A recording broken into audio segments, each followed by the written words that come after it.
हमारा अब next topic है करेक्टरिस्टिक्स ऑफ स्टैटिस्टिक्स। स्टैटिस्टिक्स जैसे कि मैंने आपको बताया कि न्यूमेरिकल फैक्ट्स होते हैं, एग्रीगेटेड फैक्ट्स होते हैं, तो उसकी कुछ करेक्टरिस्टिक्स होती हैं जिससे वो स्टैटिस्टिक्स कहलाते हैं।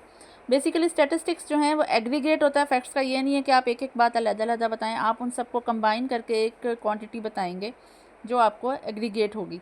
स्टैटिस्टिक्स जो हैं, जब आपके पास ज़्यादा रीज़न्स होती हैं किसी भी चीज़ के लिए, एक से ज़्यादा रीज़न से अफेक्ट हो सकते हैं और they are affected by the multiplicity of causes, और न्यूमेरिकली हमेशा इन्हें एक्सप्रेस करना पड़ता है। ये नहीं कि आप इन्हें एलेबोरेट करें या डिस्क्राइब करें, लेकिन आपने इन्हें न्यूमेरिकली किसी फैक्ट या फिगर की फॉर्म में बताना होता है। Statistics are estimated according to the reasonable standard of accuracy.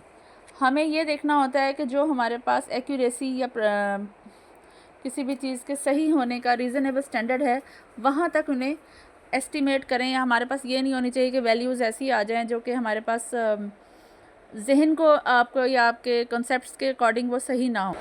और स्टैटिस्टिक्स किसी ना किसी सिस्टमेटिक मैनर या पर्पज़ या मेथड के थ्रू कलेक्ट होनी चाहिए, और उनको कोई ना कोई रिलेशनशिप के अकॉर्डिंग जो है उन्हें प्लेस करना चाहिए। अगर आप किसी चीज़ की बात कर रहे हैं, पॉपुलेशन आपकी फ़र्ज़ करें कुछ ईटेबल आइटम से है, तो आपकी स्टैटिस्टिक्स भी उसके ईटेबल के टेस्ट या उसके प्रेजेंटेशन या उसकी डेकोरेशन से अकॉर्डिंग होनी चाहिए। ऐसी बात नहीं है कि अगर आप किसी एक ईटेबल का या खाने पीने की किसी चीज़ की बात कर रहे हैं तो आप उसमें ड्रेसेस की रिलेशनशिप को, कॉन्सेप्ट को या ड्रेसेस की वैल्यूज़ को उससे मर्ज कर दें। आपकी जो स्टैटिस्टिक्स हैं वो आपस में रिलेशनशिप के अकॉर्डिंग प्लेस होनी चाहिए। हमारे पास मुख्तलिफ फंक्शंस हैं स्टैटिस्टिक्स के स्टैटिस्टिक्स बेसिकली हमारे लिए करता क्या है, आसानी क्या हो जाती है हमारे पास अगर हम स्टैटिस्टिक्स को एज अ सब्जेक्ट पढ़ें या उनकी वैल्यूज़ को यूज़ करें।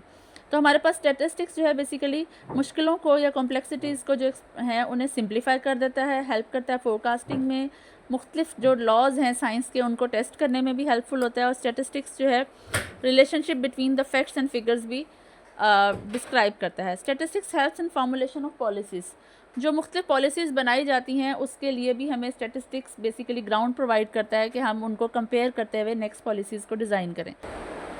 स्टैटिस्टिक्स की कुछ लिमिटेशंस होती हैं कि वो हम जहाँ जहाँ स्टैटिस्टिक्स अप्लाई नहीं कर सकते, उसमें यह है कि कभी किसी भी पर्टिकुलर इंडिविजुअल के लिए नहीं हम स्टैटिस्टिक्स का यूज़ करते, हमेशा स्टैटिस्टिक्स एग्रीगेट वैल्यूज़ के साथ डील करेगा। और स्टैटिस्टिक्स जो है करेक्टरिस्टिक्स जो न्यूमेरिकली स्पेसिफाइड हो सकती हैं सिर्फ उनसे डील करेगा। आप ऐसे नहीं कर सकते कि जो चीज़ें नंबर फॉर्म में ना एक्सप्लेन हो सकें आप उन पर स्टैटिस्टिक्स को जनरलाइज करें।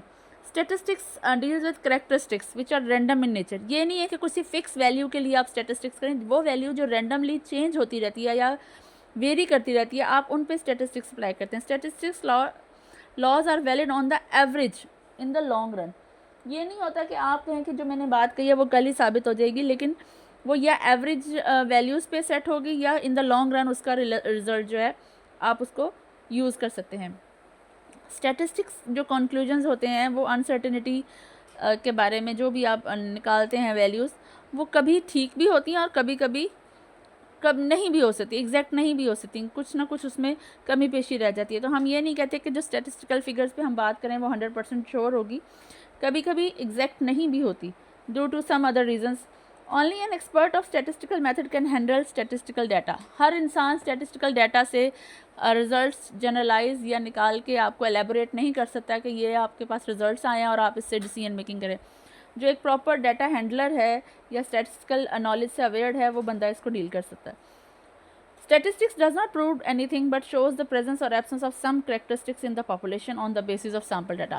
हम statistics में ये नहीं कहते कि ये कोई बात प्रूव करने जा रहा है, लेकिन हम हमारे पास जो बेसिक वैल्यूज़ अवेलेबल हैं सैम्पल की बेसिस पे, हम उनकी बेसिस पे पॉपुलेशन के बारे में किसी चीज़ की प्रेजेंस या एब्सेंस को डिस्कस कर सकते हैं। आपने बार बार वर्ड सुना पॉपुलेशन। पॉपुलेशन बेसिकली क्या है? आम तौर पे तो हम पॉपुलेशन को समझते हैं कि ये कोई ह्यूमन पॉपुलेशन की बात हो रही है, लेकिन स्टैटिस्टिक्स में बेटा कॉन्सेप्ट्स टोटली डिफरेंट है। स्टैटिस्टिक्स में पॉपुलेशन सिर्फ ह्यूमन बींग्स की पॉपुलेशन नहीं होती, इट इज़ द टोटलिटी और aggregate of the objects which are under discussion. यहाँ पे मैं लाइन ऐड करूँगी, या वो aggregate of those all objects which are under discussion और to which the results will be generalise. हम जिस भी चीज़ के बारे में बात करने जा रहे हैं वो हमारी पॉपुलेशन होगी, चाहे वो ह्यूमन बींग्स हों, चाहे वो गर्ल्स हों। गर्ल्स में भी अगर हम एक स्पेसिफिक एज तक की बात करने जाएंगे तो वो भी हमारे लिए पॉपुलेशन है। अगर हम चेयर्स की बात कर रहे हैं तो collection of all the chairs is our population. अगर हम किसी भी किस्म के क्रॉप के बारे में बात करने जा रहे हैं तो collection of all those fields जिस जहाँ वो क्रॉप स्पेसिफिक उग रही है वो क्या होगी, हमारी पॉपुलेशन होगी। अगर हम किसी खाने के बारे में बात कर रहे हैं तो उसका कलेक्शन जो है हमारे पास एक पॉपुलेशन होगी। तो पॉपुलेशन से मुराद बेसिकली एग्रीगेट है उन तमाम ऑब्जेक्ट्स का जिनके बारे में बात हो रही है या जिनके बारे में हम रिजल्ट जनरलाइज करने जा रहे हैं। हम बहुत सारे केसेस में पूरी पॉपुलेशन को स्टडी नहीं कर सकते। जैसे अगर आपने एक फील्ड ऑफ क्रॉप डिस्कस करना है, ख़ासकर जैसे आप गंदम के बारे में कोई फ़ैसला करना चाह रहे हैं या कॉटन के बारे में करना चाह रहे हैं या किसी भी ख़ास बीमारी के पेशेंट्स के बारे में पता करना चाह रहे हैं, तो आप हर इंडिविजुअल तक या हर इंडिविजुअल प्लांट तक नहीं पहुंच सकते। फिर आप उस केस में क्या करते हैं, आप एक स्मॉल पोर्शन उसका सिलेक्ट करते हैं, that is called as sample. तो सैम्पल बेसिकली रिप्रेजेंटेटिव पार्ट होता है पॉपुलेशन का, जिसके लिए आप रिजल्ट्स लेके पॉपुलेशन पे उसके रिजल्ट्स इंप्लीमेंट करते हैं। Numerical quantities which are calculated from the population are called the parameters of the population, and the numerical quantities calculated from the sample are called the statistic of the sample। जैसे कि आप जो sample से value निकालेंगे numerically वो क्या होगा, आपका statistic होगा, और उन statistic की बेस पे आप population के पैरामीटर के बारे में estimation करने जाते हैं। जैसे मैंने पहले बताया अभी कि हमारे पास limitations में आ जाता है कि statistics कभी भी कांस्टेंट क्वांटिटीज़ से डील नहीं करते। तो कांस्टेंट क्वांटिटीज़ का कॉन्सेप्ट थोड़ा सा ये है कि वो वाली वैल्यूज़ जो फिक्स्ड होती हैं, जैसे आपके पास पाई की वैल्यू है, जैसे आपके पास ई की वैल्यू होती है, कुछ ऐसे नंबर्स होते हैं कि जो चेंज ही नहीं होते प्लेस टू प्लेस या time to time, they are called as constant. लेकिन वेरिएबल वैल्यूज़ के साथ स्टैटिस्टिक्स बहुत अच्छी हैंडलिंग करती है, और वेरिएबल वैल्यूज़ वो होती हैं जो person to person, place to place और टाइम टू टाइम वेरी करती है। बेसिकली स्टैटिस्टिक्स वेरिएबल्स के साथ ही अपने रिजल्ट्स को जनरलाइज करती है।